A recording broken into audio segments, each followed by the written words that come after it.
Welcome to D.I.Y. Automotive School with my friend Pete and Minnie, the body shop girl. It's everything you need to know about cars and more.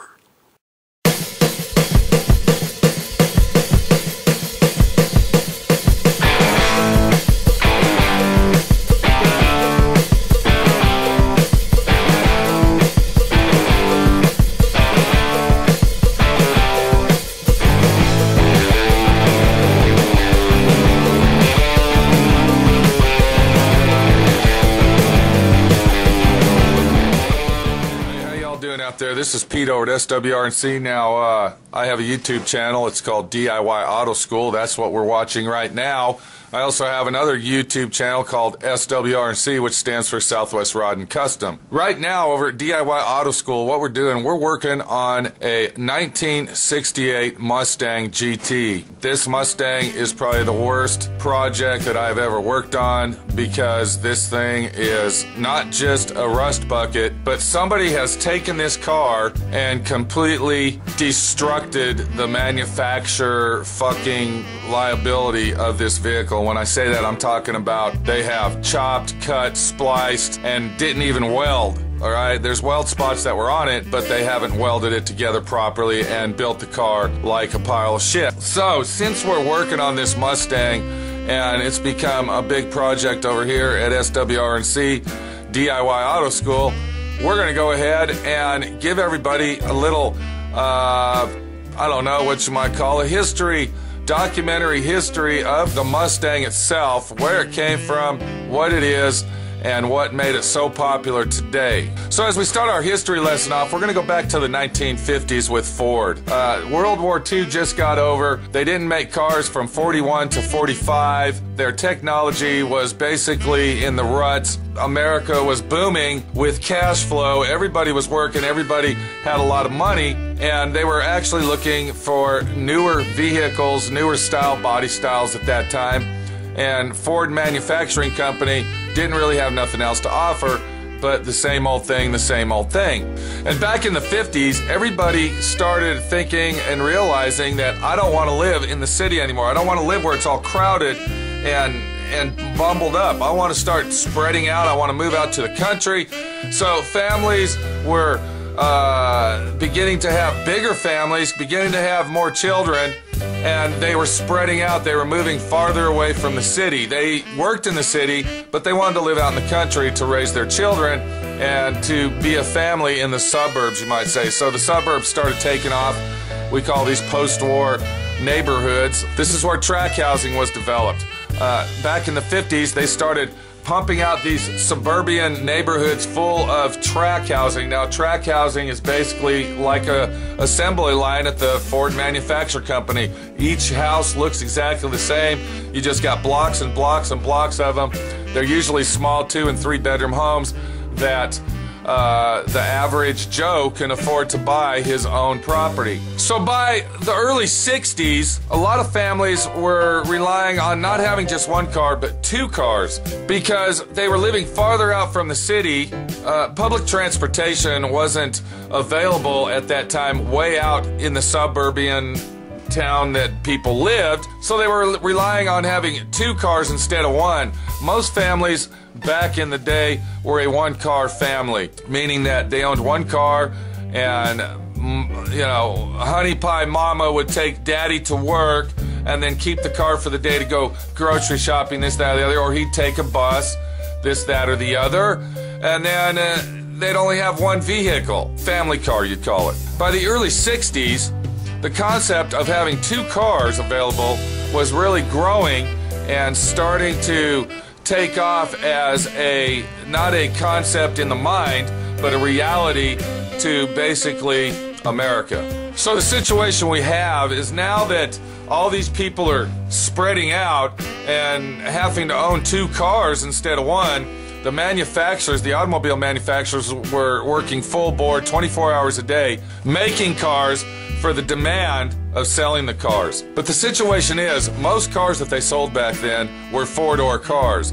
So most of the cars that they built at the factories were basically family-style cars. They weren't really commuting cars that were a two-door car that was a stylish, zippy-zappy type situation of a vehicle. Now, what Ford did is in the early 60s, they decided that the Volkswagen was a very, very popular vehicle. By the way, Volkswagen is known as the world's largest selling vehicle known to man. They hold the record, and they've built more cars than any other factory, this, that, or the other.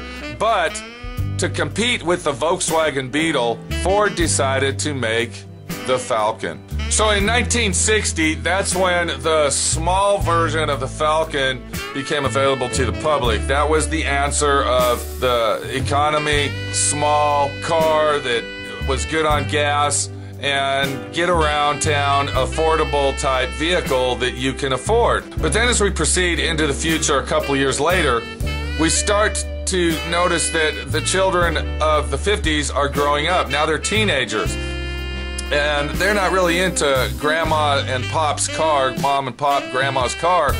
They are more into the hip hop, hey, I want to be seen driving my car and I want to look good type situation driving my car. I want everybody to know this is me and that's who I am. So that's when Ford decided to design a car that would compete with the Corvette. So they made several prototypes, starting with one that was called, I believe it was the Allegro. Now, the Allegro looks like a car that a lot of people out there know called the Avanti. The Allegro is basically set on that stage point, but it's a different car because it was made by Ford. That was their first attempt. Mustang itself. They didn't call it the Mustang, but that was their first attempt. It was a prototype car. They didn't really sell any of those. It was just a concept car that they came up with, because before these manufacturers make these cars, they make dozens and dozens of prototypes until they get to the final stage of the car itself. So before they came up with the Mustang, there was an individual by the name of Lee Iacocca. Now, Lee Iacocca was young. He basically took over the Ford manufacture plant. He was the most powerful man there, and he decided, since the baby boomers are taking over the industry of buying cars, we need to jazz our cars up. So that's when they decided to go ahead and add more chrome to the car. They decided to jazz it up, paint it hot colors, as bright oranges and bright blues, this, that, or the other, to appeal to the younger crowd, and still make the vehicle cheap enough and what you can say inexpensive for Mr. Blue Collar America to still buy. They basically called this concept the youth car. This is when they decided to start working on the concept of the Mustang. To several different concept prototype vehicles, all the way up to the Mustang that they called Mustang 1. They built the car to get what is the word I'm looking for here? To get notoriety, you must say. Notoriety that, yes, Ford can build a car like the Corvette, and to get that notoriety, they built one prototype car called the Mustang 1. They took it out to the track and it went 120 miles an hour top speed. It was in every magazine that was popular of the day, and it drew a lot of attention to the general public as they advertised it. The Mustang itself was unveiled at the 1964 World's Fair up in New York. The first year of production on that vehicle, Ford made over $1 billion in 1 year.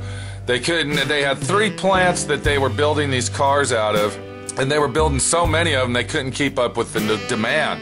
Now, there's a gentleman by the name of Carroll Shelby. I don't know if anybody out there knows who Carroll Shelby is. He's the one that basically invented the AC Cobra. The Cobra is a little sports car,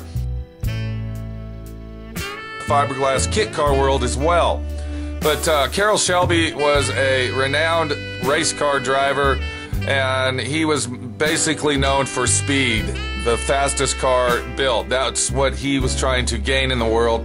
But when he started having health issues, that's when he backed off and decided that he was going to open a racing school in California.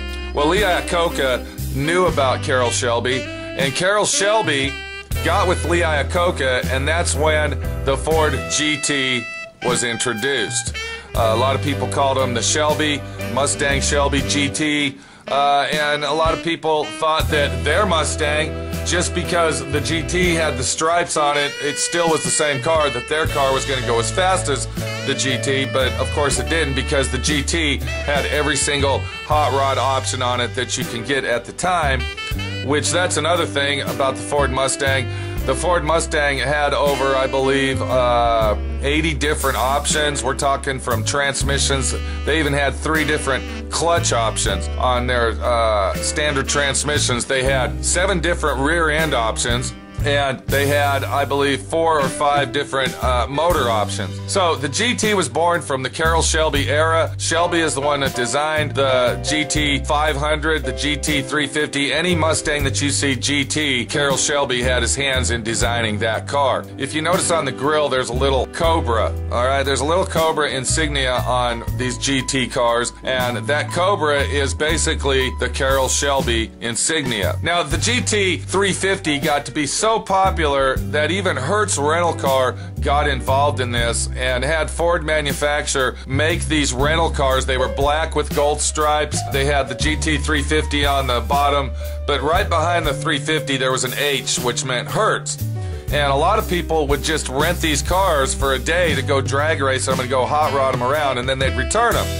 And that's how popular the GT was. That leads us into the GT that we're working on. The fascination of owning the Mustang GT versus, let's say, your basic Mustang standard model or your Mustang Fastback is a relationship of the hot rod world. The GT is basically the ultimate Mustang that you can own, whether it's a 350 or a 500. In 1966, the sales of the Mustang, the Ford Mustang, reached over 1 million. That's a lot of cars in 2 years. It took the Corvette factory, it took the Chevrolet Corvette over 40 years to sell 1 million cars of the Corvette, so you can tell how popular the Mustang was at the time. By 1967, General Motors noticed this, and they decided to come out with the Pontiac Firebird and the Camaro. But even at that point, the Mustang was so far beyond sales that the Camaros and the Pontiacs never did reach the height of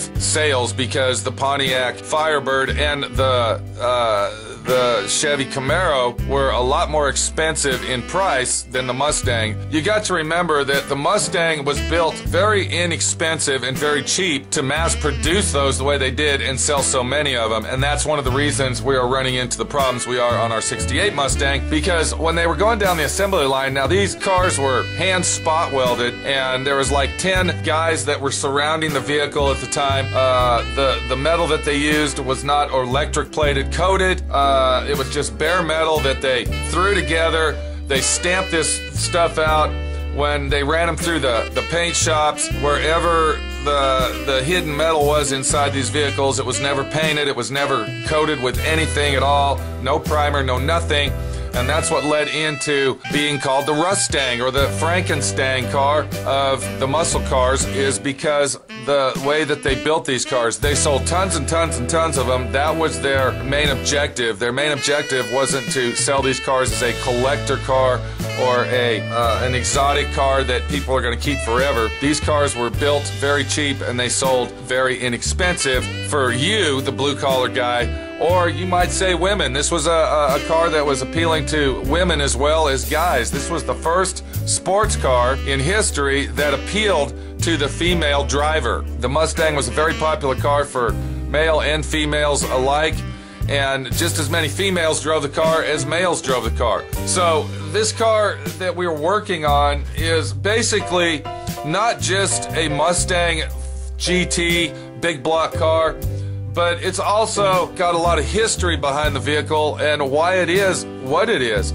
Not just from the factory itself, but through the ownership of the vehicle and the history of making of it, this, that, and the other. So by 1968, now the factories are in competition, you might say, who can put out the fastest production car. Now, Mopar really wasn't in this war, but all of a sudden now you got Mopar coming out with muscle cars, and now you got even AMC came out with their Javelin, all right? But the Mustang has always been the leader in. One other thing I'd like to say about Mustang is that a lot of people think that the Mustangs were named after the cowboys and horses. All right, just because that was the emblem on the grill and on the car, they weren't named after a horse. They were actually named after the P-51, or what is it, the fighter jet, the Mustang. That's what they were originally named after. I think it was a P-51 or a P-27 or whatever the fuck it is. It was a fucking Mustang airplane is what it was named after. And instead of putting an airplane on it, they decided to go with the wild Mustang horse. So there's a little bit of a history lesson for you right there. I just thought I'd throw that in just so you, the viewer, would know that it wasn't named after a fucking horse. So anyway, as time proceeded and time went further and further into the later 60s, like I was telling you before, the General Motors cars that were coming out, the muscle cars of that era, were putting in bigger motors, faster cars. Ford had to keep up with it. So once again, Carroll Shelby got involved, and they designed a bigger horsepower engine called the Cobra Jet. 429, I believe, 428, whatever the fucking displacement number is on that motor, that's what they did. And then that was in 68 when they came out with that, that's the car we're working on, and makes this car that we are working on worth the money and the time and effort of restoring it to the beauty that it was straight out of the factory. You know, from the prototypes to today, the Mustang is still the #1 selling sports car in the world because of the price. The price tag really tells a lot. It's a luxury car, yet it's a hot rod fast car. Does my friend Pete drive a Mustang? No, I don't. I drive a Volkswagen Beetle. 1964 to be exact. I don't give a shit about Mustangs. I personally don't like Mustangs, but that's not my business because I work on every kind of car that there is, and to me, a car is a car. Do I enjoy working on this Mustang? Yes, I do. I enjoy working on the Mustang because it takes me to the challenge of completely dismantling this fucking thing, this pile of shit that we're working on, and in the end, it's going to be a beautifully restored automobile that is not just beautiful to look at, but tells the story and the history of what the Mustang is. This is a GT model, once again. I believe if it was just a standard fastback with a small block V8 in it and automatic transmission, the owner wouldn't be going to this extent to restore this vehicle, but he is going to the extent of restoring it because he knows in his mind that this car is an icon era example of what cars used to be like. Like I said, they didn't really take their time in producing these cars. They had 3 factories building them. That's how many cars they were pumping out. They sold over 1 million cars in a little over 2 years. The first year they were in production, they made over $1 billion. Now, do you know how much $1 billion was back in 1964? That's a lot of fucking money. That would be like maybe $300 or $400 billion today in one fucking year off one fucking automobile, the Mustang. This is Pete, my friend Pete, your friend Pete. There's a little bit of a history story for you. That's my history that I know of the Mustang. I know a lot more if we want to get into the history of Carroll Shelby, for instance. And then there's another gentleman, a Japanese gentleman. What's his name? What was his name? Let's see. He was a Japanese or a foreigner. He's the one that actually designed the Corvette. I believe his name was Shimano or Shinoda. Shinoda. That might be who it is. Leroy Shinoda or Larry Shinoda. Actually, he's the one that actually designed the Corvette, believe it or not. And he was actually commissioned not by Lee Iacocca, because Lee Iacocca never did make president of Ford Manufacturing Company. Lee Iacocca was basically shot down by Henry Ford II because Lee Iacocca took all of the credit on the Mustang and left Henry Ford II out. So when the Henry Ford stepped down, Lee Iacocca, of course, was not nominated as president of the company, which really pissed him off a lot. But, you know, that's now we're getting into the politics of Ford, which I don't really give a fuck about that. But Mr. Shinoda, or Shinoma, is the one that actually went into the transition of the Mustang in the late 60s into the 70s, designing it as the Boss 302, for instance, and changing the body styles and the appearance of the vehicle, stretching the body out, making it more luxurious and more family appealing, you might say, instead of this little boxy, square looking car that it started out to be. Once again, this is Pete, my friend Pete, your friend Pete, giving you history of the fucking car we call a Mustang, Ford fuck-off Mustang. A lot of people call it a Rustang. I call it the Frankenstang. I call it the car that you can buy any fucking part imaginable to life car. It doesn't matter if it's a nut or a bolt or the whole fucking body. You can buy that aftermarket and build yourself a Mustang in your garage at home and have fun and say, I did it myself. We'll see you later. We got a lot of work to do on this fucking Mustang out here. I gotta get to work.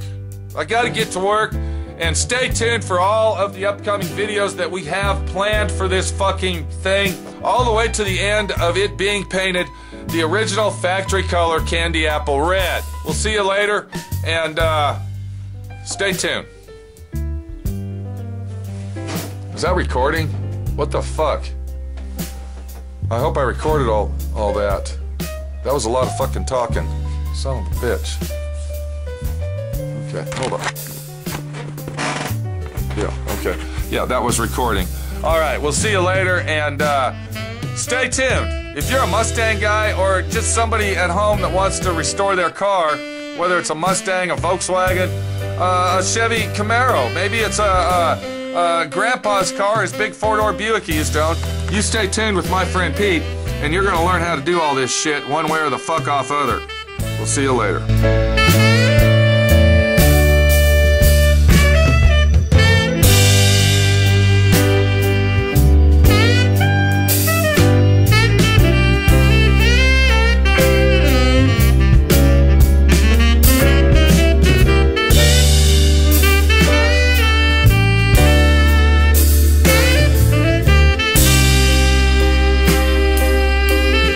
Thanks for watching D.I.Y. Automotive School. Classes don't stop till you know everything.